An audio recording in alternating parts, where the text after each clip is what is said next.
இவங்களோட கல்யாண போட்டோலயே கேபி வந்து ரொம்பவே சின்ன பொண்ணாதான் இருந்திருப்பாங்க. நம்ம வீட்டு கல்யாணம் அந்த இதுல வந்து அவங்களோட கல்யாண போட்டோஸ் எல்லாம் போடும்போது கேபி வந்து ரொம்ப குட்டி பொண்ணு. இப்ப அவங்க இவருக்கு ஹீரோயினா அப்படின்னு சொல்லிட்டு மக்கள் வந்து நிறைய திட்டிட்டாங்க. இவ்வளோ வயசான பையனுக்கு சின்ன பொண்ணா ஹீரோயினா அப்படின்ட்டு நிறைய நெகட்டிவ் கமெண்ட்ஸ் வந்திருக்கு. ஆனா கொஞ்சம் கொஞ்சமா இவங்க நடிக்க நடிக்க காவ்யா பார்த்திபன் ஜோடி வந்து மக்கள் மத்தியில வந்து ரொம்பவே பிடிச்சு போயிருச்சு. ஸோ மூவிக்காக அப்படின்னு இவங்க பண்ணது என்னன்னா, ஒரு மூவில வந்து ப்ரொடியூசர் எல்லாமே இவரை ஓகே பண்ணிட்டாங்களாம்.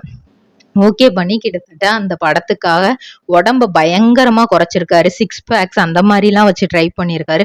நிறைய பட்டி ட்ரிபிள் ஆர் ட்ரேடிங் கம்பெனி எங்களிடம் பாக்கு மட்டை தயாரிக்கும் மிஷின் கிடைக்கும். அதற்கான ரா மெட்டீரியல்ஸையும் வருடம் முழுதும் நாங்களே சப்ளை செய்து வருகிறோம். நீங்கள் செய்யும் தட்டுகளை நாங்களே எடுத்துக்கொள்கிறோம்.